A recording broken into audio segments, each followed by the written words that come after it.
장점이 많더라고요. 전문가 많이야. 이현웅님을 만나 이렇게 튼튼한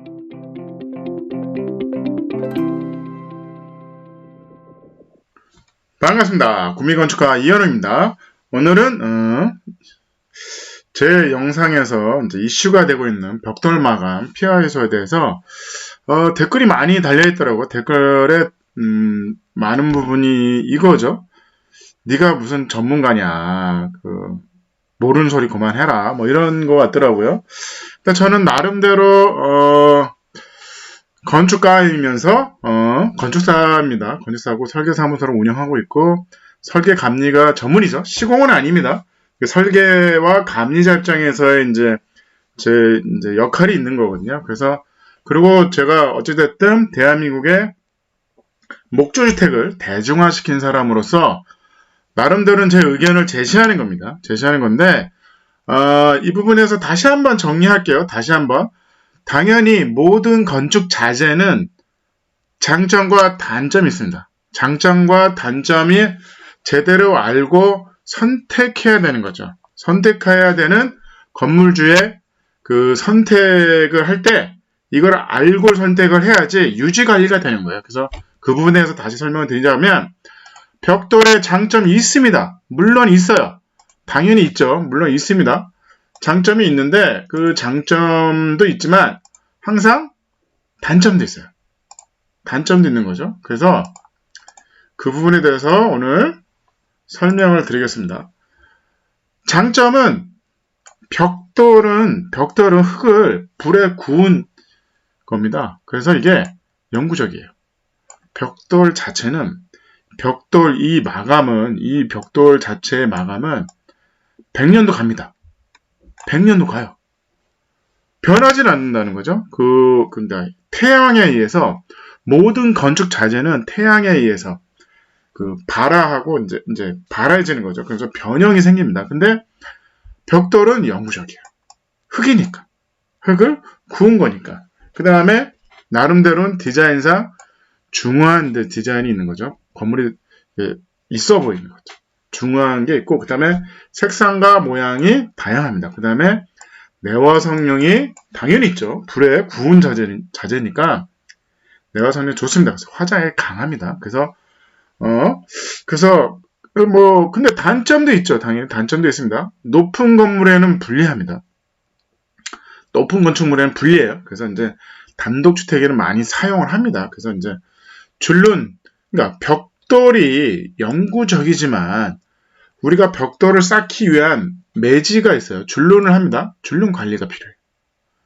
당연한 거 아닙니까? 줄눈 관리가 필요한 거죠. 왜? 벽돌은 영원하지만 줄눈은 영원하지 않거든요. 그 다음에 줄눈의 시공, 우리가 시멘트를 이렇게 개서하잖아요. 이 배합을 잘못하면 백화현상이 일어나는 거죠. 백화현상이 일어납니다. 그 다음에 벽돌 자체가 하중이 있어요. 무게가 있습니다. 그래서 구조 벽에 어느 정도는 어느 정도 높이에 따라 보강을 해서 잡아줘야 돼요. 안 그러면 이게 균열이 생깁니다. 그래서 콘크리트는 좀 덜한데 목조는 특히 이 부분에는 취약해요. 취약합니다. 그리고 잘 보세요. 목조 구조는 기본적으로 수축 팽창을 합니다. 근데 벽돌은 수축 팽창을 안 해요. 매지는 실리콘이 아니잖아요. 이것도 이제 고정되어 있는 겁니다. 그러니까 알루미늄 판넬이나 이런 것들은 그러니까 실리콘 같은 경우는 어느 정도 수축을 하거든요. 어느 정도 움직임에 변형에 강한 거잖아요. 그래서 뭐 세라믹 사이딩 같은 경우는 이제 코킹을 쏘죠. 코킹이 이제 아주 유연성이 있는 탄력 있는 코킹을 씁니다. 그래서 매지는 신축 역할을 하는 건 아니에요. 그래서 목구조에는 사실 불리해요. 그 다음에 어찌됐든 인건비가 상승을 합니다. 현대 건축의 자재는 건축 자재가 비싸지고 인건비가 간단하게 이제 큰 자재를 떡떡떡 붙이든지 비바람 뭐 이런 장마철에 공사를 못하냐 이런 부분, 건식 공법이 많아지는 거예요. 그래서 자재값은 비싸지만 인건비가 싼 쪽으로 많이 갑니다. 왜냐하면 인건비가 점점 비싸지니까. 근데 벽돌은 한 장 한 장 쌉니다. 싸니까 인건비 상승이 있고요. 숙련공에 의지를 하셔야 돼요. 그분이 숙련공인지, 그러니까 자재가 좋으면 일반적인 매뉴얼대로 그 인건비가 저렴해지고 숙련공이 필요 없는 방식으로 많이 갑니다. 현대건축의 자재들은. 근데 이 벽돌은 아직까지는 옛날 방식이기 때문에 인건비 상승과 숙련공이 필요한 거예요.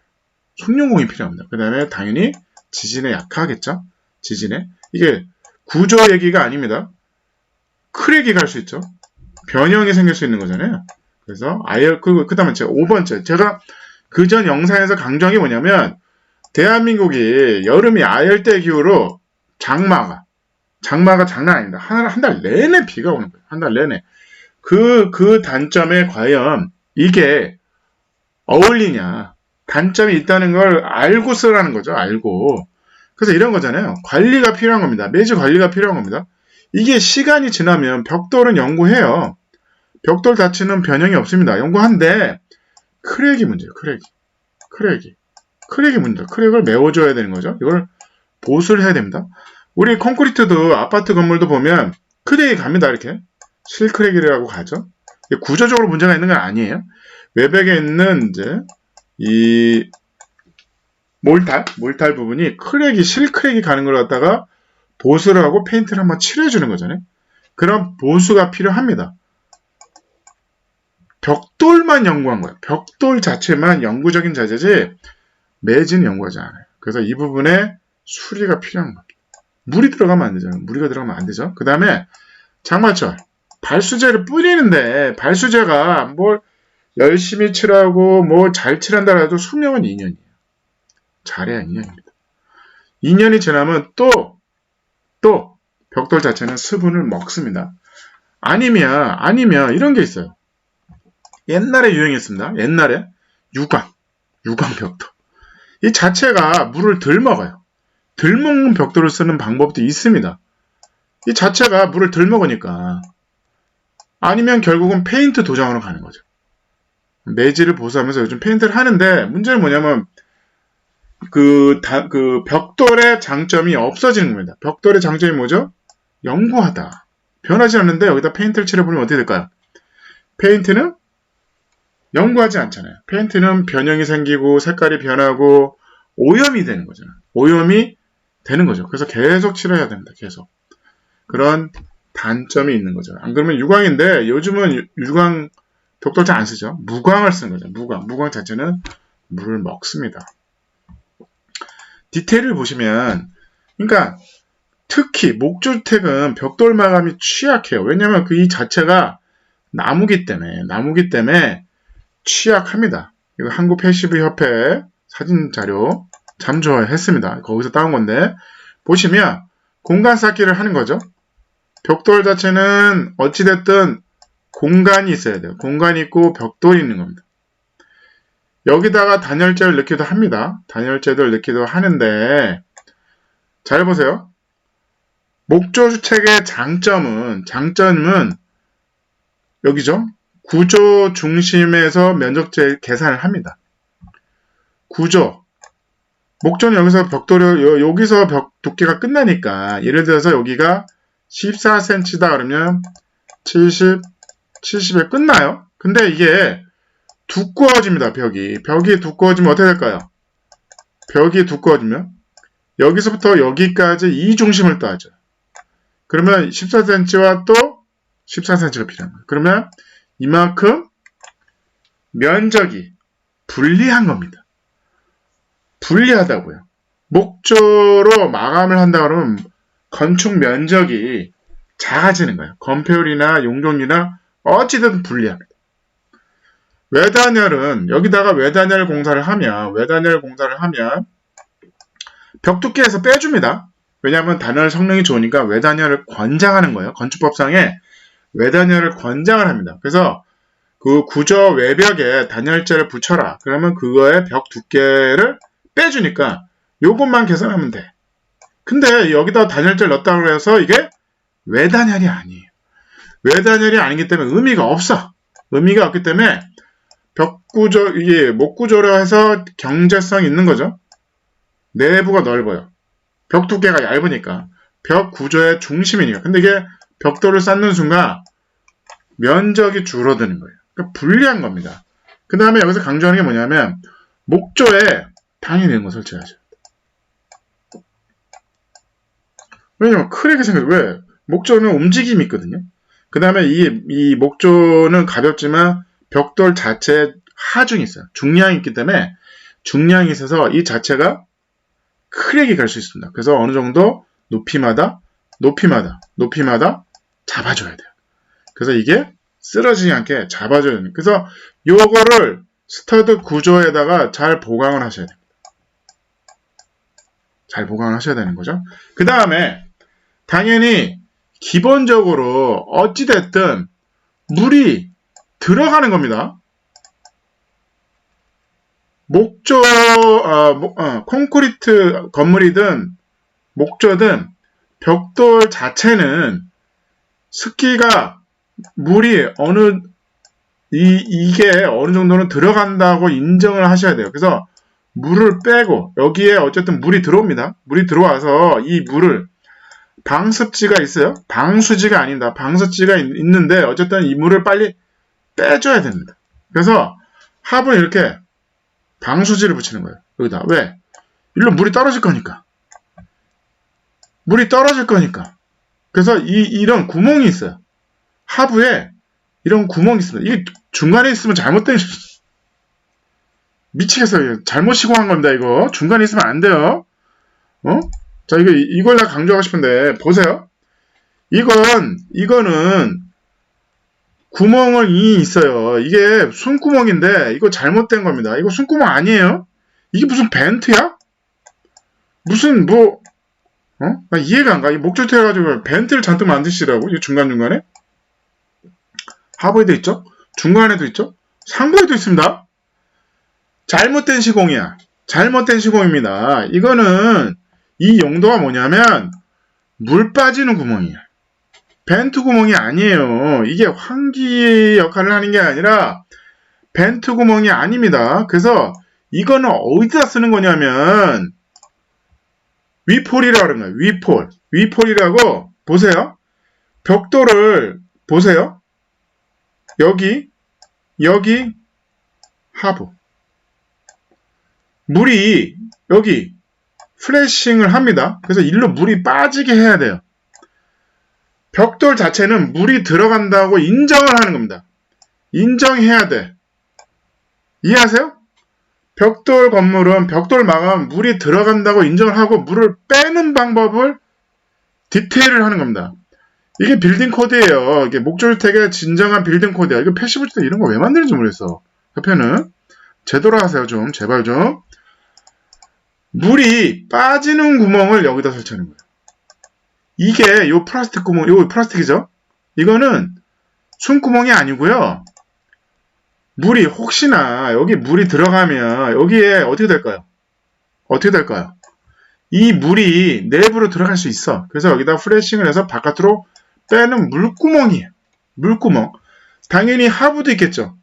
하부도 여기도. 그래서 여기도 이 밑에 물구멍이 있는 거. 플래싱 한 다음에 물구멍이 있고 당연히 맨 끝에, 맨 마지막 여기 끝에 당연히 물구멍이 있는 겁니다.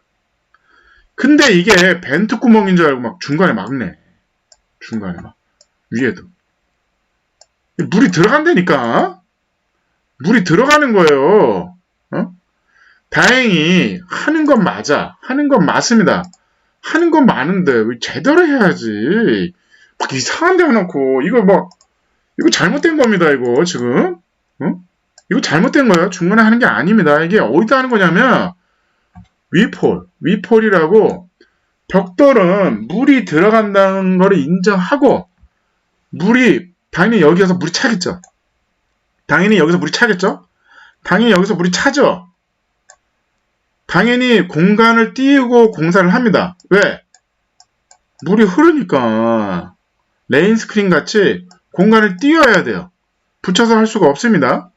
그리고 벽돌은 사람이 쌓아야 되니까 절대로 붙여서 살 수가 없어요. 그래서 물구멍이에요. 물구멍이 여기 여기만 있는 겁니다. 왜? 여기 물이 찰 수 있으니까 나가. 여기도 벽을 타고 내려와서 여기서 항상 물이 고이거든요. 나가. 여기도 항상 내려가서 여기 물이 고이니까 나가. 배출구멍입니다. 배출구멍. 제대로 아시고 하셔야 되는데 이게 숙련공이 그래서 어려운 방식인 거예요. 그래서 웬만하면 벽돌 마감을 피하라는 제 감리자로서 의견인 거예요. 이게 쉽지가 않습니다. 이 공사하는 게 되게 까다롭고요. 어려워요. 이게.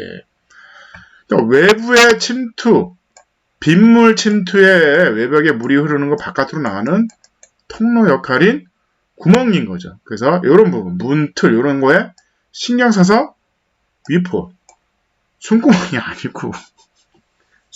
아니고 위폴입니다. 위폴을 꼭 설치하시고 나는 벽돌이 좋다. 이거는 개인적인 취향인 겁니다. 건축가들도 벽돌 건물로 공사를 많이 합니다. 디자인 많이 해요. 그러면 꼭 특히나 목조주택은 취약합니다. 콘크리트 건물도 마찬가지인 거죠. 이 사이에 단열재를 넣는 거잖아요.